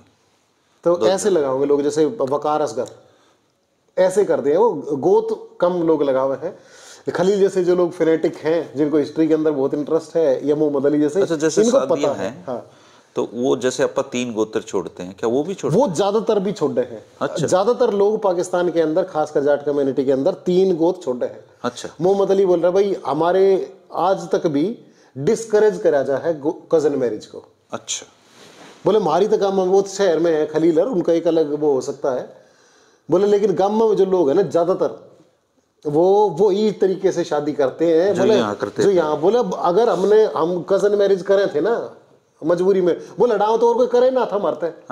हमारी तो मजबूरी बन गई उसको प्रैक्टिस करना। बोले जब हमारा आए तो हमने एक आधी बार तो मजबूरी करे थे ना, बूढ़े ब्याह में जान देना हट जाते कि भाई गोता में ब्याह करे के। ठीक बात है। तो वो इतने आज भी उसको जहां तक हो सके फॉलो करने की कोशिश करते हैं। दूसरा, फादर साइड में नहीं करते, ज्यादातर जितने लोगों से मिला मदर साइड में कर ले है। तो मौसी की छोरी तो हो सके है, चाचा की तो नहीं होगा। अच्छा। क्योंकि आप वहीं उस माहौल में बड़े हो रहे हो ना सालों तक, तो आप वो वहां नहीं होगा। लेकिन जिसको आपने मौसी कदे कदे दिखी है, उसकी छोरी भी देखी ना देखी है, जो भी वट एवर रीजन है, पर रूल ये फॉलो करा उन्होंने। बोले बहुत एक्सट्रीम कंडीशन के अंदर हम कजन मैरिज करते हैं, क्योंकि उस समय उनको तो कोई लड़कियां देने के लिए तैयार भी नहीं था मुस्लिम। हाँ। और दूसरा, बहुत मतलब स्ट्रगल करके इन लोगों ने वहां वो बनाई है। और मैं वो रात भूल नहीं सकता जो उसकी मेहंदी की रात थी। इन्होंने मेरे पेट को ना फोड़ दिया हंसा के। मतलब जैसे हरियाणा के आज आप 10-12 आदमी बैठा दो, और फिर जो चलेंगे ना, और जो कहानियां होंगी उनकी, वो कहानियां ही है। वो रात ही है। मेरी जिंदगी की सबसे बेहतरीन रात है वो। मतलब ना तो ये पता था इसका मजहब के है, इसका धर्म के है, गोद के है, गांव के है। स्वाद थे सारे। और हरियाणा का आदमी, और जिस तरीके से बैठ के मारा है ना चमोले, एक तो एक खपीटर। और बाद में मेरे को सच में लगा, फिर उन्होंने वो पुरानी बात चला दी। मेरा दादा आया था, बगड़ू नंबरदार आया था, वो ऐसे करके 7 फुट का आदमी था, उसको पहले से सर छोटू राम ने जिन्ना को दबड़का दिया था एक बार। ये बात आपको पता है? हाँ, वो रे। अच्छा। हाँ, अभी वो बताता हूँ मैं आपको, पहले ही बताता हूँ। तो उसके जो पंचायतों में घूमने वाले जो बगड़ू नंबरदार थे, उनके दादा बोले ईब कुछ होगा। ईब सर छोटू राम ने उड़े पंगा कर दिया है। पहले राजी खुशी हो जाता, ईब पंगा होगा, तैयार रही हो। उसने बोले मार तो महीने भर पहले बता दी थी। और फिर हम उसके बाद भागे। तो ये भी एक फीलिंग है। मैं जैसे शताब्दी में जाना, अगर शताब्दी लेट होगी, उनको हो रहा था उस दिन, और दिमाग आउट हो रहा, तो मेरे दिमाग एकदम आइडिया आया, खाली दिमाग शैतान कर, मगर तू बोली हाँ, मगर तेरे तो इब्नियों कह दू भाज ले, तो तू क्या था, मुश्किल होता है ना। तो मैंने उसको खुद को ना सिचुएशन में डाल के महसूस करा, मगर तू मैं तेरे तक कहूँ, तू मेरे को मेरा क्या छोड़ गए अपने डांगर ढोर खोल दिए उन्होंने, रस्से काट दिए ताकि भूखे ना मर जाए। और बुढ़िया ना, मतलब आम आदमी के लिए क्या चीजें मायने रखती है। वो मोहम्मद अली की माँ बोली, अरे हमारे तक पूरा ओबरा बढ़ा था, 2 दिन पहले चढ़े लाके गिरे थे, वो रह गए। उसको तो अपने बर्तन याद आते होंगे उनको, बर्तनों की भी कहानी है। मतलब ये तो कदम में बैठूंगा ना, इनकी बर्तनों की भी कहानियां है, किस तरीके से इन लोगों ने बर्तन लिए वहां पे। बोले आए मरते पड़ते हरियाणा के किस तरीके से। तो हाँ, वो बता रहा था। तो खुशी मोहम्मद भाई साहब वेल बिजनेस चलाते हैं उस जम्मावाड़ा गांव के अंदर। मैं आपको उस चीज के वीडियो भी है, मैं आपको दिखाऊंगा, मैं वीडियो में दिखाऊंगा। तो उसमें क्या करा है उन्होंने, सिलाई सेंटर, 10 बेड का नर्सिंग होम जहां पे ऑपरेशन की भी सुविधा है, और 24 घंटे डॉक्टर है। अपने गांव में खोल रखा है, और 1 रुपया नहीं है। क्या बात है। 1 रुपया भी किसी से नहीं लेते। उसका नाम भी जाट हॉस्पिटल है। अच्छा। एक है जाट हाउस, वो नॉर्मल जगह पे आप कहीं पे ब्याह करते हो तो आपको एवरेज पाकिस्तानी रुपए में 3 लाख रुपए तो लगते ही लगते हैं बुकिंग के, जो हमारे वो है सिस्टम बैंक्वेट हॉल, वो 10,000 रुपए सिर्फ सफाई के। अच्छा। और वो 10,000 रुपए भी मस्जिद के नाम की पर्ची कटती है, उसकी नहीं कटती। वो अपने स्तर पे, वो अपने लेवल मेंटेन कर रहा है। तो और गांव में पीने की दिक्कत थी पानी की, तो उसने एक बड़ा आरओ प्लांट लगा दिया, और वहां से वो दे रखे हैं तो अपने बिजनेस का फायदा अपने गांव वालों को अपने गांव वालों को दे रहा है। और जमीन से जुड़े हुए आदमी, ना उसमें ईगो, ना उसको बताना आता कि मैंने कर दिया, एंडोर्समेंट नाम की चीज नहीं, और ना उसको शेखी का शौक, ना उसको ये कि भाई कोई मेरे से देख लो आ जाओ। मैं पूछ रहा हूँ भाई साहब क्या कैसा लगा, बोले भाई दे दिया ऊपर वाले ने और हमने लगा दिया, उसने करवाना था हमने कर दिया। उसके पास ना तो बताने की चीजें होती, ना वो खुद की शेखी। यहाँ तो एक छोटा कोई बहुत सारी लगे, यहाँ तो केले वाट के फोटो खिंचवा लेंगे। हाँ हाँ, बंदर के हाथ में कीड़ा देते हुए भाई बड़े केले दान करें, तो ये सब भी वो है। अब उनकी प्लानिंग है खुशी मोहम्मद की भाई की और राय मोहम्मद अली की कि वहां पे sir Chhotu Ram girls college school खोला जाए। अच्छा, तो उनमें से एक भाई ने तो स्कूल जमीन दे दी है और खुशी भाई उसको बनाएंगे सर छोटू राम के नाम, सर छोटू राम के नाम पे। और आज की डेट में मैं धर्मेंद्र भाई मजाक नहीं कर रहा, जितना राय मोहम्मद अली और उसके दोस्त जाने हैं इतना सर छोटू राम ने आज की डेट में कोई नहीं जानता। और जितना मान्य है, खूब पढ़ा उन्होंने, हाँ, और 8वीं पास है बस। लेकिन ज्ञान है ना, पढ़ाई की डिग्री का मोहताज नहीं होता। कड़े अलग उस आदमी से आप किसी भी टॉपिक के ऊपर, उन्होंने कदे शायद इंडिया का कदे वीजा लगे ना लगे, लेकिन भारत के अंदर सारी स्टेटों का, जातियों का, धर्मों का बहुत बेहतरीन ज्ञान है। बोले मगर कितने सीख लिया भाई? बोले कुछ नहीं भाई, सिर्फ एक काम करे करता। हाड़ी थे थोड़ी दूर 2-3 बहुत पहुंचे हुए बूढ़े आ गए थे, एक जगह तो मिली नहीं थी। बोले फिर मैंने अपने दादा तो बुझी कित कित है, कौन कौन है।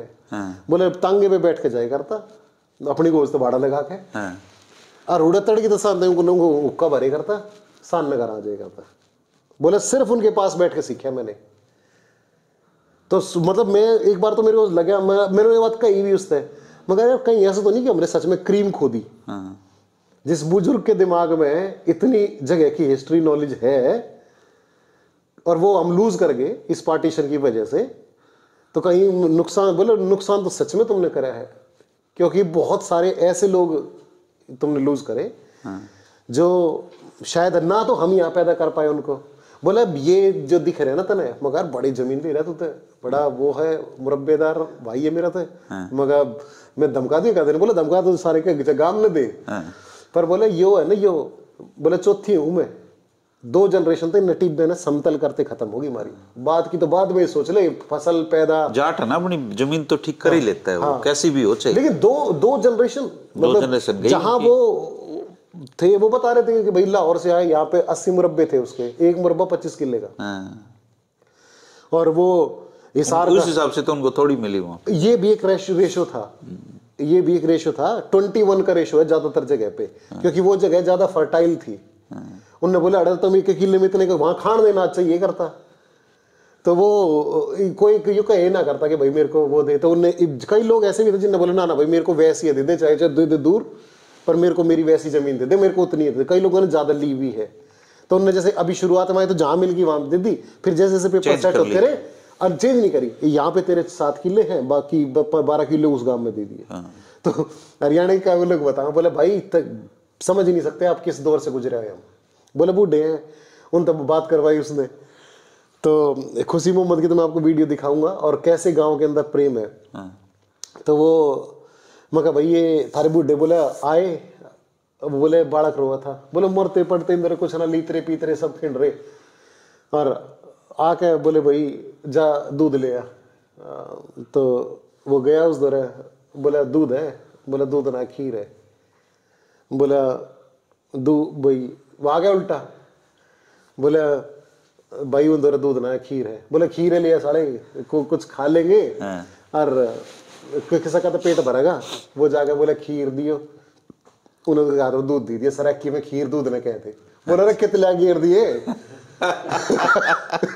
बोला 2 जनरेशन तो हमारी की बोली समझने में लाग गए।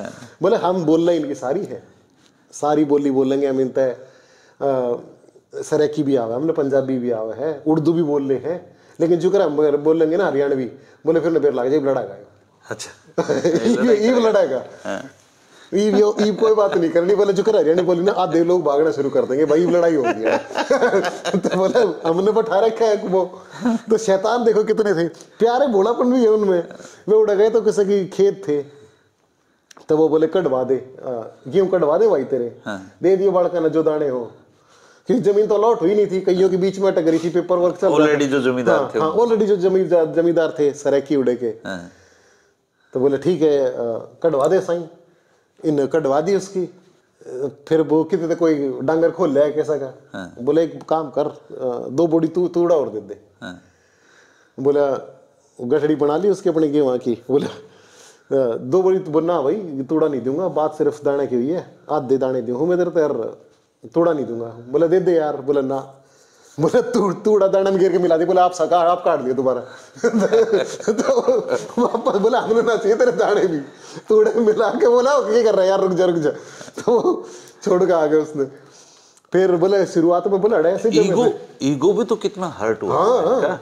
कि जो आदमी यहाँ पे अपने खेत थे इनके, और वहां जाके किसी की गेहूं कटवा दे, मैंने बताया वो तो ये होगी इनकी। वो आदमी गया तो लाहौर कैंप में, 80 मुरब्बे का जो मालिक था वो लाहौर कैंप में गया। उसने कहा भाई गाले थे सामान तक के बर्तन धोते। बोला अभी जोड़ी कर। तो मारे में जोड़ी फैलाना तो बहुत, जोड़ी को नहीं करे मतलब बहुत बड़ी चीज है हरियाणा के अंदर। तो उसने कर तो दी, फिर उसके बाद जब खाना गिरा तो वो बता रहे हैं कि वो उसने छोड़ दिया, फिर वो हो गया पागल। फिर उसने लोगों को पत्थर उत्थर मारे। बोले क्या कर वो कर दिया तुमने, मेरा हमने ना चाहिए। मैं तो बोले हम तो आधे सारे लोग थे इस बार आए थे, जाओगे थोड़े दिन में ठीक हो जाएगा, उल्टे आ जाएंगे। बोले हमने नहीं बेरा था, गेट बंद होंगे। बोले हमने नहीं बेरा था, बॉर्डर भी देखने तरस जाएंगे हम। तो उन लोगों का तो दर्द अलग ही है। बूढ़े आगे कई, जो उस टाइम पे 11 साल का था, उनकी यादें हैं। उसने यूं करके अपनी पीठ दिखाई, उसके ऊपर हर 1 इंच के ऊपर घाव है। किसने मारे? 11 साल का था मैं, और मेरी माँ मार दी, मेरे पिताजी मार दी मेरे सामने। बोले मेरे हड़े तक खून लिख रहे थे। बोले उसने मेरी तरफ देखा, बेर ने क्यों छोड़ दिया। अच्छा जब वो डर हरियाणवी में रोता हो यार, ये जो कहानी बताओ ना, तो वो आप उसको समझ नहीं सकते, मतलब पहुंच नहीं पाते उस जगह। हाँ, बहुत दर्दनाक। तो वो उनके दर्द तो किसी ने बांटे भी नहीं ना। हाँ, वो तो दर्द लेके चले गए। बिल्कुल। और यो मोहम्मद अली क्या है कि भाई इंडिया वालों और सारे लोगों, हरियाणा वालों और पंजाब वालों भी कभी जिंदगी में ना दोबारा वंड मत पड़न दियो। बोले हमारी जनरेशन झेल गई, तगड़े थे, बोले खत्म हो जाओगे दोबारा अगर कभी खुदा ना खास्ता ऐसा दौर आ गया। अब तो खैर मुश्किल है, अब तो लड़ाई आर्मी की होती है। हाँ, लोगों बोले क्या पता क्या हो जाए, दोबारा अपनी उसको पहचानो और जुड़े रहो, अपनी जमीन से मत उखड़ना। बोले बेरना कित बन गए हम। बहुत लोग बड़ी जिनके मार्मिक कहानियां कमरे चढ़िया के भरे हुए करते, उसने झोली में रोटी जब ली होगी तो पौन भाई उसकी मौत हो, वो उसकी मां रोने लगी, बोली मेरा तो कंडावड़ी में दूध था। उसके लिए तो यही था ना, भाई बर्तन कैसे भूलेगी वो उस चीज को। औरत के लिए तो जिम्मेदारी थी उस दिन की। वो हाँ, वो कड़ावनी दूध छोड़ी। बोली पी सकती नहीं मैं, उठा सकती नहीं, तत्ता बड़े। और बोले बस 2 घंटे का टाइम था, उठाओ जल्दी जो कुछ खा सकते हो। क्या लाए होंगे, थोड़े बहुत जमीन का कागज ले आए होंगे एक आधा, वो फिर कुछ लोगों ने पैसे ले आए जो समझदार थे उन्होंने बताया। तो एक जो नंबरदार थे नाना उनके थे वो, तो मोहम्मद अली के, तो वो उनको जिनको पहले पता था वो कहते हैं भाई उसने हमारा सारा सामान पहले ही घर में दूसरे घेर में जाके चिण दिया था। और बोले थोड़े दिन तक तावे जावे भी थे। तो बोले 6-7 महीने बाद जाकर हमारी बाकी चीजें वैल्यूएबल नाज ये सब, बोले फिर उसके बाद वो बाद में काट कर ले गया था। अच्छा। पर जब छोटू रामर जिन्ना कॉन्फ्लिक्ट हो गया, उन्हें पता लग गया था कि भाई होगा। तो वो, लेकिन वो पंचायती आदमी था, उसने 1 मिनट में सेंस कर लिया और अपने परिवार को काफी हद तक, हाँ उनकी ही शायद वाइफ थी कि जब वो सारे चले गए ना तो वो अकेली रह गई। तो दबदबा था उसके हस्बैंड का, तो उसने उसके पति का हस्बैंड दबदबा था, तो पता ना के लेने चली गई। बोली मैं जाऊँ, इतने में गांव में बोर आ गए। तो वो लोग ना उसके ऊपर पकड़ने लगे ना, तो बोली ओए आदत मत लगाइए, मैं उसकी बहू हूँ। बोले फिर काट दी वो, क्योंकि तगड़े आदमी के चिचड़ने वाले भी होंगे ना। बोले बहुत सुंदर लेडी थी वो, बहुत सुंदर। बोली मारे में तो ऐसी कोई, बोले वो काट दी। फिर उसने बोले ओए उसकी बहू हूँ मैं। बोले फिर काट दिए वो उसने, और बोले फिर वो उड़े रह गई। बहुत सारे थे, बोले कई खींचते खींचते गाड़ी में छोरा छोड़ देना पड़ गया, कि तो पता है कि भाई एक रेल में तो छोड़ के दूसरी में जाना पड़ गया। बोले बहुत वो त्रासदी तो आप सोच ना सकते कि क्या हो गया था हमारे साथ। तो वो देखी, उसके बावजूद भी उन लोगों की हंसी, उसका मजाक, तो जख्म है ना, समय तो जख्मों पे मरहम लगा देता है। लेकिन जो पुराने आदमी है वो भूलते नहीं है, तो ये बहुत पुराने तो यहाँ के भी नहीं भूलते। हाँ, वहां से जो लोग यहाँ आए थे वो भी बेचारे हाँ, अपने जख्मों को याद करते तो हैं। उनको भी ज्यादा मिले। एक्चुअली फर्क था, वहां से बहुत कारोबारी लोग आए, यहाँ से जमींदार वे गए। क्या हैं कि हमने गाड़े, यहाँ वाले कहते बोले हमने गाड़े देकर उगाड़े ले लिए। हाँ। तो जो भेजे अड़े थे, अरे कोई ये वहां वाले के हमने कोई दे के गिद्ध ले लिए, कोयल दे के, और ये हरियाणा वाले बुला लिए। अच्छा, वो जैसे नरेटिव चलते हैं मीडिया में कि हिंदुओं की लड़कियां उठा ले जाएं, क्या आपको वैसा माहौल वहां लगा? भाई 1% भी नहीं है। वो तो काट दे अब भी इस हिसाब से उनकी भाई उठा जिस ले तो, मैं बता रहा हूँ, मैं सुबह लाहौर मेट्रो में घूम रहा था, सामने दिल्ली मेट्रो में, ठीक है, तो दोनों जगह पे घूमे मैं एक सेम डे के अंदर, मतलब बड़े अच्छे इत्तेफाक हुए। उन सेम पैटर्न है, अगली डिब्बा लेडीज के लिए आरक्षित है, लेकिन अगर लेडी घुस गई ना तो उसको सीट ऑटोमेटिकली मिल जाएगी। तो औरतों का बहुत एहतराम है। और जो मुसलमान हिंदुओं के साथ है वो लव अफेयर्स है, वो लव जिहाद नहीं कह सकते। यहाँ पे लव जिहाद, हाँ, लोग उसका जैसा नाम देते हैं। जितने लोग दूसरे धर्मों को, अच्छा मैं किसी के घर चला गया तो उनके घर में काम करने वाली औरत आई, और वो बोली तुम्हारे घर पे हिंदू आए हुए हैं। अच्छा। तो वो मुंह बदली, बोला ना जाट है। तो बोले अरे वो ही तो हो गए। बोले हाँ, तू बताता नहीं क्या चाहिए। बोले उनमें से ना बहुत खतरनाक होते हैं और उनमें से स्मेल आती है। अच्छा। मतलब यो एक कहानी रवि है, हमारे अड़े भी है। अगर मुसलमान मीट खाते हैं ना, हाँ, इनमें तो मांसा है, मीट की वजह से। मेरे को एक और चीज, हरियाणा के जितने भी आदमी थे, और चाहे राजपूतों में भी और इनमें भी, एक निसार राणा भाई के घर गया मैं, वो अपने बहनों के घर में, जीजा घर में ले गए। उनका इलेक्शन था 8 तारीख को, कैंडिडेट थे नवाज शरीफ की पार्टी से। अच्छा। इलेक्शन कैंपेन छोड़ के मेरे साथ वो रात भर कंपनी दी उन्होंने मेरे को, मेरे साथ खाना खाया, वेज बनवाया। किसी भी जगह के अंदर हम सोच रहे हैं बेरना क्या होगा, बेरना उड़ा तो किस तरह पैकेट में घूमती होंगी औरतें, उनके सब के, जैसे आज मैं और आप बैठे ना ऐसे बैठते, हम बैठे, उनकी वाइफ बच्चे सारा, मतलब परिवार है भाई। कोई ये नहीं कि भाई बुर्का है, घूंघट है, हमसे भी ज्यादा मॉडर्न तरीके से। चुनाव जीते हो? हाँ, जीत गए। अच्छा। तो वो कह रहे थे कि तू रुक, मैं तेरे को फिर दिखाऊंगा, तेरे को पार्टी करेंगे। मैं कहा ना, आज तो मेरे को जाना है। तो फिर मैं उनसे रुखसती लेकर आ गया। तो कितने दिन रुके आप वहाँ पे? मैं रुका 8 दिन, और उस 8 दिन के अंदर ये जो कल्चरल तजुर्बे हुए, ये तो हुए। और साथ ही साथ मेरी खुशकिस्मती, जैसे मैंने बताया, ननकाना साहब में माथा टेकने का। खलील मैंने तो याद भी ना था, खलील बोले अरे ननकाना साहब में भी तो थारी मानता है। मैं कहा हाँ। बोले लिया तो फिर ससुराल जाओ था वो, अपनी बहू ने बोला लिया तो फिर तन ननकाना में भी ले चलता हूँ, वहाँ जाके आप देखते हो फॉरनर हो, तो फिर उसके बाद गाइड मिलेगा और आपको पूरा प्रोटोकॉल देगा, घुमा के लाएगा। एक और इंटरेस्टिंग चीज जो मैं आपको बताता हूँ, जो हमारे और आपके सभी लोगों को ना, क्योंकि ये स्टीरियोटाइप है ना, ये दिमाग में भर रखी है ना, भ्रम भंग होना बहुत आवश्यक है।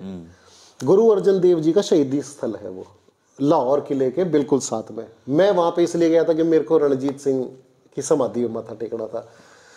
ये हमारे यहाँ पे लोगों को लिमिट क्या होती है कि वो आगे तक उनका फुल स्टॉप लग जाता है कि भाई सूरजमल पे जाकर रुक गए। लेकिन अगर आप पढ़ो तो रणजीत सिंह का साम्राज्य बहुत बड़ा साम्राज्य, अपनी बात के ऊपर ये नहीं कबर, सतलुज पार नहीं करी। और खास बात है कि बहुत डेमोक्रेटिक थे वो, डेमोक्रेटिक 56% मुसलमान थे उनके वहां पे।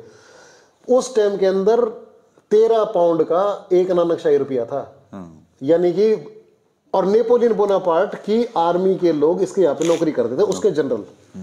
तो जो बना रखा था सिस्टम। और भी बहुत सारी बातें हैं जो मैं बाद में कभी उसमें वो करूंगा, जो मेरे को लोगों से पता लगी है।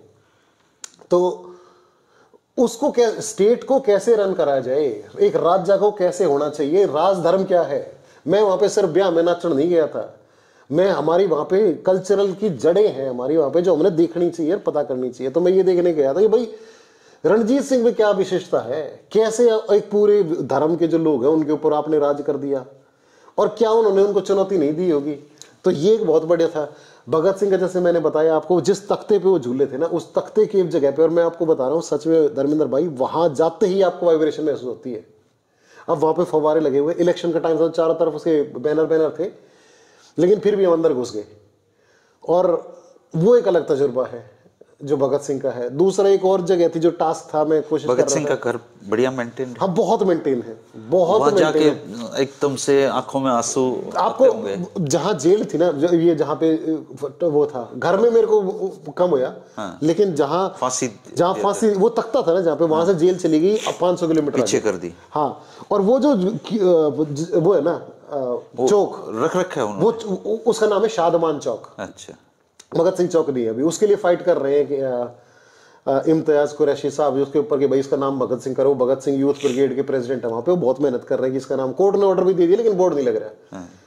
तो वहाँ पे जाकर जब आप खड़े होते हो ना हाथ जोड़ के, और आप महसूस करते हो तख्ता है, तो वहाँ आपको सच में वाइब्रेशन महसूस होती है कि वो एक अलग ही वो हो जाता। मतलब शायद पाकिस्तान में उस जगह के अंदर कुछ थोड़ा ज्यादा इमोशनल महसूस करा, और है उसमें मतलब मेरे लिए तो कोठी भी देख पाए जहाँ चोरी छोटराम रहते थे। वो मैंने बहुत सारे लोगों से बोला, लेकिन वो जगह नहीं मिली। अब की बार मेरे को मिल जाए, क्योंकि मेरे जो मुझे फोन करते तो शायद मैं ढूंढवा देता। मैंने और कई लोगों से ढूंढवाई, वहां पे भी ढूंढवाई, मेरे पास एड्रेस भी थे, शक्ति भवन भी था, और भी ढूंढे जो भी एड्रेस थे, और सिविल लाइन्स में भी गए, लेकिन वो किसी वजह से नहीं मिली। अगली बार तो मैं पक्का ढूंढूंगा, क्योंकि एक मेरा काम पेंडिंग है। पर एक और चीज भी उनके साथ जो मिली है मेरे को, कि कई जगह पे था कि मैं उसमें लाहौर म्यूजियम में उनकी चीजें हैं, वो कहीं नहीं मिली मेरे को जहाँ पे थे। अभी है कि जो मेरे दोस्त का जो जीजा है, वो अगर इलेक्शन जैसे कि जीत ही गए हैं वो, तो वो असेंबली में बैठेंगे, तो उनकी जो पुरानी असेंबली है उसके अंदर सर छोटराम की फोटो भी लग रही है। अच्छा। और उनके लिए, क्योंकि एक पॉलिटिशियन के लिए रिसोर्सेज को एक्सेस करना थोड़ा सा आसान होता है, तो मैंने उनसे कही, मैं आपको वो जगह ढूंढ के देनी है, आपको मेरे को जब भी आप चाहोगे मैं दोबारा मिलने आऊँ तो आपको वो जगह ढूंढ के दे देना, मैं आ जाऊंगा। तो ये मेरे को एक देखना है। एक और वो मैं आपको तीसरी बात बता रहा था जो आपको जाननी और हमारे दर्शकों को जाननी बहुत जरूरी है। गुरु अर्जन देव जी के लाहौर किले के सामने है। जब उनको शहीद करा तो रावी नदी के अंदर स्नान करने के लिए गए, और फिर वो वहीं से विलुप्त हो गए। और उनके विलुप्त होने के बाद रावी नदी रूठ गई और किले से 2 किलोमीटर दूर चली गई। अब फिर वहां पे जिस एग्जैक्ट जगह पे वो स्नान कर रहे थे, जहां लास्ट टाइम उनको देखा था, उस जगह पे उन्होंने पानी के बीच में रणजीत सिंह ने गुरुद्वारा बनवाया। अच्छा। जो अंडर मेंटेनेंस था, अभी भी है। और उसके साथ भी रणजीत सिंह ने अपनी 25 फुट के ऊपर अपनी चिता बोले था ऊपर लगाना, ताकि सब लोग देख सके। उसकी 27 रानियों में से 4 रानियां जो हिंदू थी वो उसके साथ सती हुई थी कि अगले जन्म में इसके साथ पैदा होंगे। अच्छा। तो वहां लगा, तो मेंटेनेंस का काम चल रहा था, इसलिए गुरु साहब को रणजीत सिंह की समाधि के ऊपर स्थापित कर दिया गया। नीचे काम चल रहा था। तो अब मैंने एक बार माथा टेका तो दोनों को माथा टेका। तो वो बहुत एक अलग तजुर्बा है। मतलब इतने बड़े महाराज की ऐसी सादगी की समाधि, सीमेंट से जैसे लीप देकर ना, बस वैसे कोई उसने ये नहीं कहा मेरा ना। उसके बाद के लोगों ने सोची कि भाई इसमें असरफियां जड़ दे, तारे लगा दे, कुछ और कर दे, कुछ कर सकते थे, वो कर सकते थे, क्या नहीं कर सकते थे। तो उस गुरुद्वारे के अंदर सबसे मोटी बात, सिर्फ हिंदू अलाउड है और सिख अलाउड है। आप इस्लामिक स्टेट पाकिस्तान की बात कर रहे हो, और वो उस चीज को मेंटेन करते हैं, उसको मेंटेन। उन्होंने बोला पासपोर्ट, मेरे साथ जो दोस्त गए थे बोले हाँ भाई तू कौन, भाई हम इसके साथ हैं। बोले साथ नहीं, आप यहीं के हो? हाँ। बोले तेरा अलाउड नहीं है, फॉरेनर जा सकता है, वो भी अगर हिंदू और सिख है तो क्रिश्चियन भी नहीं अलाउड है। और उसमें अगर अंदर घुसेगा तो गाइड आ जाएगा, बाकी सारी चीज करेगा आपकी, और आपको अच्छे से दिखा के लाएगा, बहुत सारी चीजें बताएगा। बहुत सारी उसने ऑन कैमरा बताई, बहुत सारी उसने ऑफ कैमरा बात बताई। मैंने यार ऐसा क्यों, मतलब मैं तो ननकाना साहब में भी चला गया था, यहाँ क्यों? बोला ये आप लोगों का मुकद्दस जगह है, आप लोगों के लिए बहुत पवित्र है, आपको पता है यहाँ कैसे बिहेव करना है। इसके आसपास बहुत सारी टूरिस्ट जगह है, जैसे मीनार पाकिस्तान जहाँ अधिवेशन हुआ था, जहाँ पाकिस्तान अधिवेशन वो पास हुआ था अधिनियम के भाई हम यहाँ पाकिस्तान मांगेंगे 2 नेशन का, वहाँ पे उन्होंने एक मीनार सी बना रखी है यादगार के तौर पे। साथ में रणजीत सिंह का जहांगीर का लाहौर किला जो सबका ही है, और उसके साथ में रणजीत सिंह का वो जिस छज्जे के नीचे उसका लड़का मारा था गिरा के साजिश के तहत। तो सिख एम्पायर कैसे कोलैप्स हुआ, दुनिया का सबसे ताकतवर जिससे ब्रिटिश पीछे हटते थे वो कैसे कोलैप्स हुआ। बोले इतनी सारी चीजों को लोगों को लगता है ये भी उनमें से एक है। बोले बट ये वो नहीं है, ये 5वें गुरु की शहीदी स्थल है। और इसकी पवित्रता बरकरार रखने के लिए अब मगर मुसलमान आ ही नहीं सकता, बुला सकता है, एक प्रोसेस है। मगर प्रोसेस क्या है? तो बोले सेक्रेटरी के पास जाना है, अप्लाई करना है। मगर सेक्रेटरी वो ही वाला कि जो हमारे वाला होकर, जो कि IAS लेवल का है, जिस तक पहुंचना ही अपने आप में एक प्रोजेक्ट है। बोले हाँ बहुत सीनियर होते हैं वो, तो मैं समझ गया, वो उनके बड़े IAS अफसर, बड़े डिप्लोमेट, उनको आप लेटर लिखोगे, आप बताओगे आपका बैकग्राउंड क्या है, कार्यकलाप क्या करोगे, और फिर आपको वो वहां से 1 महीने बाद मिलेगा, तब आप उसमें जा सकते हो। उस जगह की प्योरिटी को मेंटेन करने के लिए 550 साल जब सिख धर्म के हो गए, तो उन्होंने 550 रुपए का, पाकिस्तानी रुपए का सिक्का भी जारी करा था। तो और 24 घंटे लंगर है ननकाना साहब में भी, और गुरु अर्जन सिंह जी का जहाँ पे गुरुद्वारा वहां पे भी गुरु के लंगर तो चल गुरु के लंगर चल रहे हैं। लेकिन बिना लोकल सहयोग के तो नहीं चल सकते ना। विदेशों का सहयोग है, डेफिनेटली होगा, या और लोगों का सहयोग होगा। सिखों ने तो करना ही करना है, लेकिन लोकल लोगों ने भी तो सहयोग करना है। तो मैं ये नहीं कह रहा कि जो पूरे तरीके से जो बातें हमें बताई थी वो मुझे नहीं दिखी, कम से कम ना तो मेरे को कहीं कट्टरपन तो दिखा, गले मिले लोग। ऐसा पाकिस्तान आपने देखा और ऐसा हरियाणा देखा अपने, हरियाणा देखे, हाँ, जिसकी मतलब यहाँ बैठे बैठे कल्पना भी नहीं की जा सकती। मैं आपको सीरियसली बता रहा हूँ, और ये मैं मजाक के तौर पे नहीं कह रहा हूँ, और कोई अतिशयोक्ति भी नहीं है इसके अंदर। उन लोगों के अफेक्शंस की वजह से ना, जितनी जरूरत है हमारे क्या आए गले मिलकर, हाँ भाई ठीक है, वे पकड़ के ना बहुत देर तक तो खड़े ही रहे थे, फिर जब देखे तो उनके आंसू निकल रहे। वो फीलिंग से ना मेरे को खुद लग रहा है कि मेरी उम्र में ज्यादा भी नहीं ना तो 5 साल यंग हो गया मैं पाकिस्तान जाके। जो उन्होंने खिलाया, जो एफर्ट करे हैं, अरे आपके लोग तो सुबह उठ के अलसी के लड्डू बढ़वा के ला रहे हो, आप इमेजिन करोगे। मतलब वो आदमी मेरे से कह रहा है, यार तुम्हारे यहाँ पे तू हमारा खाना खाता नहीं, तेरे को ताकत चाहिएगी ना, तो वो अलसी के लड्डू बनवा के लाया के देते, बोले दूध के साथ सुबह ले लेकर इसने, बस तेरा डाइट चलती रहेगी, अदरवाइज बे हमारे लड्डू खार गुड़ो। सही बात है, प्रेम तो बच रहा है। बहुत अलग, बहुत ज्यादा तरक्की होती है ना, पैसा जहाँ पे आ जाता है वो प्रेम खत्म हो जाता है। हाँ, उन लोगों ने बचा रखा है बिल्कुल। तो बहुत सारी चीजें हैं, समय सीमा है, अदरवाइज तो हम तो चाहे पूरी रात बात करते रहे। बड़ा मजा आ रहा था सुनने में ना, ये यात्रा है, मेरे को तो याद रहेगी और अब तो मैं इतना इंस्पायर हो रहा हूँ कि मैं खुद भी ट्राई करूंगा अब जाने बिल्कुल बिल्कुल। अभी मैं आया तो मेरे काफी सारे लोग, उनके फादर साहब, दादा साहब DSP थे सिंध में जब पार्टीशन हुआ, तो उनको इतनी हिस्ट्री पता है। ऐसे लोगों को तो मैं तो अपने चैनल पे फिर तो वहां अगर जाए, और यादव है वो अच्छा, कह रहे भाई जितने जाट हिस्ट्री उनको पता है, इतनी तो जाटों को भी नहीं पता है, क्योंकि सिंध तो गढ़ था हमारा। एक्चुअल में सिंध के अंदर जाटों की एंट्री हुई है, वहां से हम बाकी इंडिया में आए, जो कि मेरी रिसर्च का दूसरा विषय भी था, और उसके अंदर मिले। बाकी और बहुत सारी वो ही है, कभी वक्त मिलेगा तो जरूर बताएंगे आपको। पवन भाई ने 8-9 दिन जो देखा वहां पे, उसको एक वीडियो में तो कम से कम समाहित नहीं किया जा सकता, लेकिन फिर भी बड़ा मजा आया है। वीडियो बेशक लंबा हो, लेकिन मैं तो बंधा रह गया, मुझे बहुत आनंद आया है। आप पाकिस्तान के अपने भाइयों के बारे में क्या सोचते हैं, या ये वीडियो पाकिस्तान के भाई देख रहे हों तो वो पवन भाई के एक्सपीरियंस से क्या सीखते हैं या क्या सोचते हैं हरियाणा। अगर कोई सवाल आपका है तो आप कमेंट करें, जरूर हम उसका जवाब देंगे। और मेरी भी कोशिश रहेगी, अब बड़ी दिली इच्छा होगी है ये, और सच बताऊं तो बचपन से ये इच्छा है कि पाकिस्तान घूम के आए। मैं सच बता रहा हूँ आपको, आप निराश नहीं होगे। लाहौर नहीं देखा तो सच में आप पाकिस्तान जाके आएंगे, लाहौर देखेंगे जरूर एक दिन, और भगवान ये ख्वाहिश जरूर पूरी करेगा। बहुत अच्छा लगा पवन भाई आपके, शुक्रिया, नमस्कार।